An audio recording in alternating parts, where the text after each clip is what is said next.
en el torbellino que ha sido la irrupción de la inteligencia artificial, nos hemos quedado como obnubilados con las distintas luces y cada capacidad nueva que se abre o posibilidad de una nueva aplicación que nos permite procesar muchos datos de una manera muy rápida, pero poco reflexionamos sobre la manera en que los humanos dejamos de procesar datos.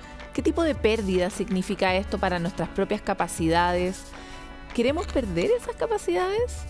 Esa reflexión es la que nos trae nuestro invitado hoy, Paul Anwandter, coach y máster en programación neurolingüística, creador de un método que justamente busca hacerse esa pregunta y reforzar la inteligencia natural para poder aprovechar y tener un mejor uso de esa inteligencia artificial. Básicamente se hace una pregunta básica, que es ¿para qué queremos lo que estamos haciendo? ¿Qué rol le vamos a dar en nuestra vida? ¿Y qué rol vamos a tener nosotros? Así que bienvenido, Paul, a esta conversación. Muchas gracias, Paloma. Muchas gracias por la invitación.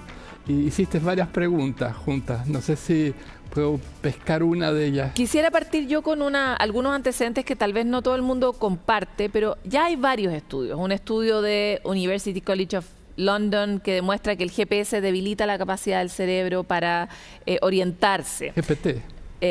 No, en este caso el GPS, asociado por ejemplo a Waze. Waze. Después que GPT, justamente en el uso masivo entre los estudiantes, hace que ellos tengan muchas distorsiones del pensamiento, que tengan menos capacidad de concentración, pero además generan una sensación como de dependencia de que sin GPT no pueden vivir. Y así tengo varios otros estudios acá citados que hablan justamente de esta pregunta que te llamó a ti a volver a reflexionar sobre la inteligencia humana y lo que estamos perdiendo. ¿Qué crees tú que estamos ganando o cuál es la virtud de la inteligencia artificial y qué debiéramos conservar de la inteligencia humana y por qué? Son muy buenas preguntas. Bueno, yo creo que parte de lo que tú dices es verdad. Uno pierde algo, pero gana otras cosas. Así como bien dices, el GPS y mismo con GPT es similar. Y podríamos ir un poquito más atrás, o sea, con la calculadora misma. Yo estudié ingeniería electrónica y arquitectura de información en mi vida previa y yo me acuerdo en aquel entonces se usaban reglas de cálculo y de repente aparece la calculadora y después los computadores y van aumentando los chips y no por eso dejamos de articular pensamiento, pero se articula de forma distinta y el framework que empiezas a usar cambia. O sea, en términos de lo que es inteligencia artificial y entrando a la pregunta misma, nosotros usamos lo que se llama NLP, o sea, Natural Language Processing, hace muchos años, hace 50 años. Pero con el Deep Learning, ese NLP, que también nosotros lo llamamos como Neurolinguistic Programming, como un modelo de desarrollo personal, empieza a tener un aprendizaje profundo sobre nosotros mismos. Entonces, ¿qué es lo que pasa? Que nuestra narrativa, y siempre hemos tenido la narrativa del lenguaje a través de la historia, y eso nos hizo especies dominantes, empieza a tener su par. Y en términos de proceso y volúmenes de información, no data, porque logran transformar data en información, nos empieza a ganar.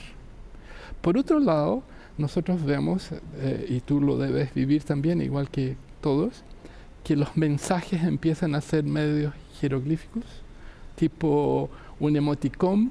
O sea, buscamos un reduccionismo simbólico donde los memes que son transmitidos quieren de alguna manera mostrar mucho más información de lo que llevan, pero en realidad generan mucha complejidad.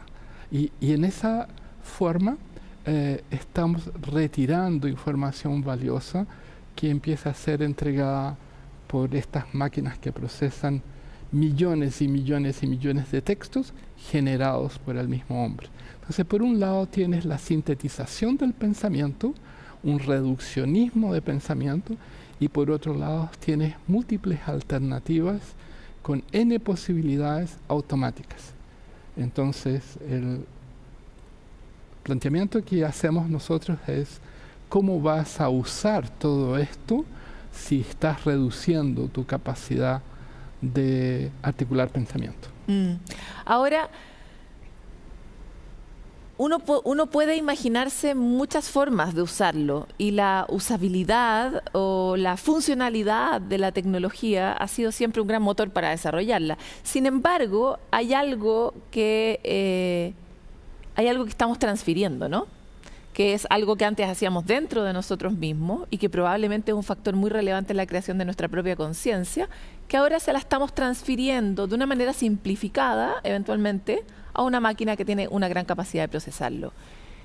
¿Qué piensas sobre eso y sobre qué cosa humana tal vez uno debería guardarse o debería seguir entrenando, no debería delegar completamente? ¿Y qué cosa en realidad, a tu juicio, está bien que deleguemos a la máquina? Yo creo que hay una premisa equivocada ahí. Y la premisa es que la máquina nunca va a llegar a ser como el humano. Yo quisiera partir por la premisa que es sencillamente la palabra es cuándo. O sea, la pregunta es cuándo será igual. Y en este interim, lo que nosotros tenemos de ventaja es la conciencia sobre nosotros mismos, de quiénes somos. Tenemos la intencionalidad, entendemos intenciones, tenemos las diferencias socioculturales, social-emocionales, y tenemos también la capacidad de distinciones culturales adaptadas a un pensamiento dialéctico.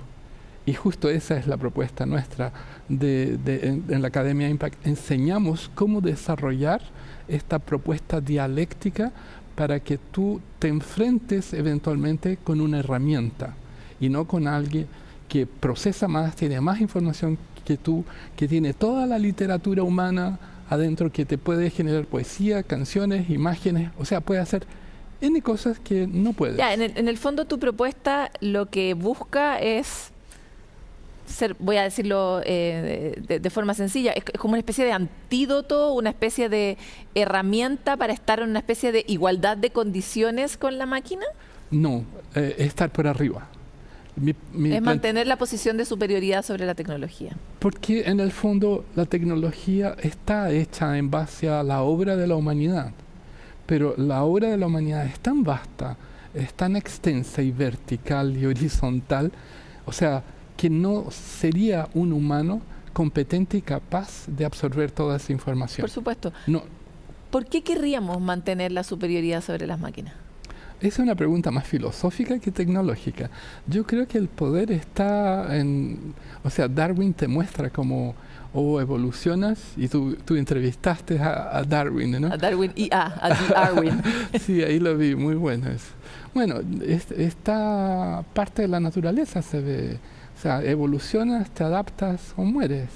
Y es la historia de todas las especies, de toda nuestra narrativa. Entonces, no creo que estemos tan distantes a eso, y además en este mundo donde se generan utopías y distopías, creo que es importante el manejo ético-moral, que tampoco reside con certeza en las máquinas que estamos usando. Claro, no, y sobre todo con la distinta cantidad de fuentes que ilustran y nutren las máquinas que estamos usando, que no sabemos cuáles son ni cuál es su propósito último, ¿no? Claro. Pero quisiera volver sobre un punto que... ¿cuáles son esas habilidades humanas que uno necesita mantener ejercitadas como abdominales cotidianos del cerebro para conservar esa posición respecto de las máquinas que ustedes proponen? Yo creo que es buena pregunta, porque es conciencia. Conciencia sobre el self, sobre el yo mismo, conciencia sobre el otro, conciencia sobre la sociedad, conciencia sobre la identidad, una ética asociada a tu mundo cultural, son esenciales, porque las máquinas en sí van a tener esa polarización, o sea, están biased por no sabemos quiénes. Y entonces tú podrías decirle, mejórame la bomba de racimo no sé cuánto, y te va a decir sí o no. Claro. Ahora, entonces, finalmente, lo que es, volviendo a mi pregunta inicial, ¿no? Que es como, ¿qué es lo que eventualmente querríamos que fuera todavía humano? Es la posición filosófica y moral nuestra sobre el mundo. ¿Es esa la gran herramienta de fondo? Yo creo que estamos hablando de eso.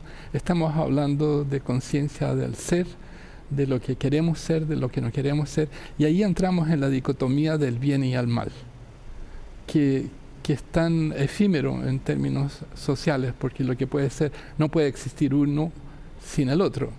Por lo tanto, igual, si tú dices esto va a ser bien, ya estás definiendo que existe el mal.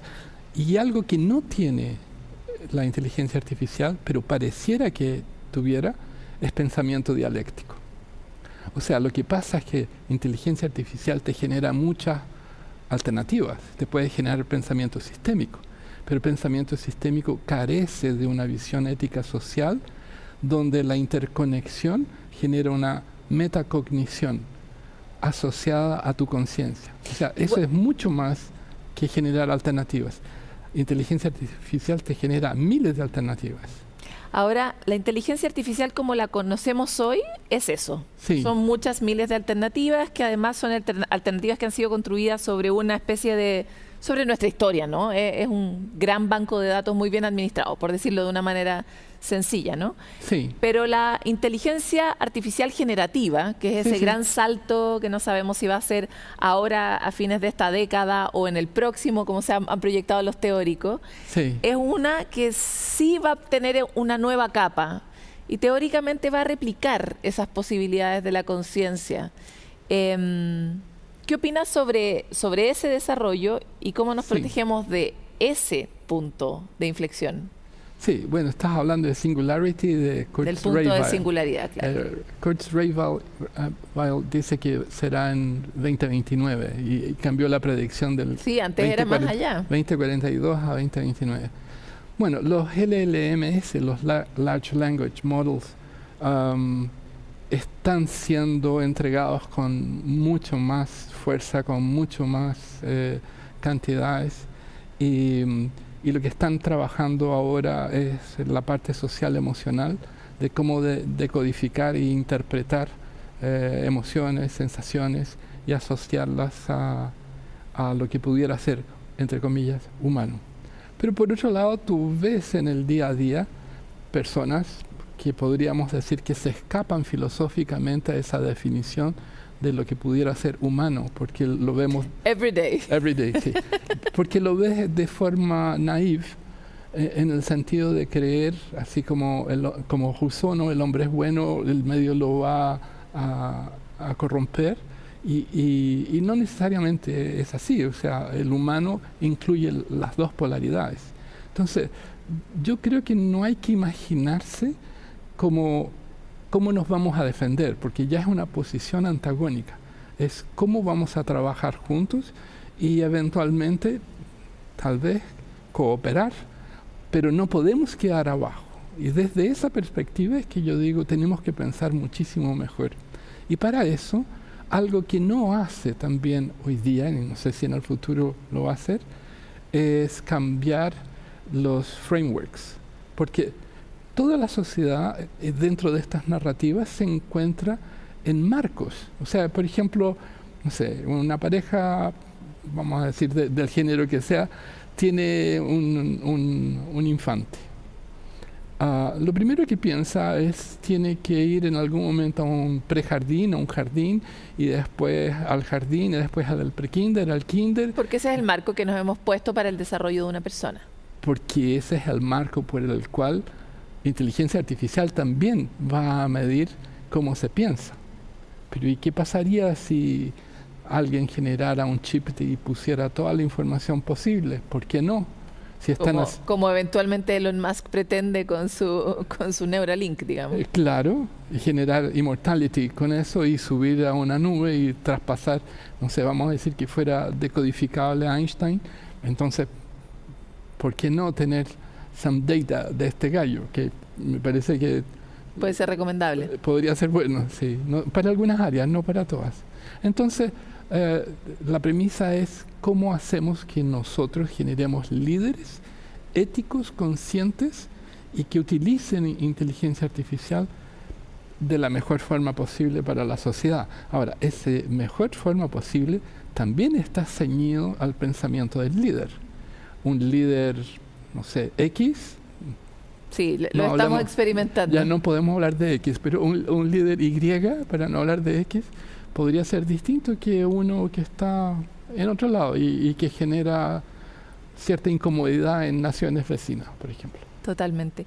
Te quiero agradecer por esta conversación. Este es uno de los temas que nos mueve mucho en la cobertura de la agenda de inteligencia artificial en Futuro 360. Son preguntas que están muy debajo de la alfombra, así que es bueno tenerlas aquí contigo. Muchas gracias por la invitación. Muchas gracias.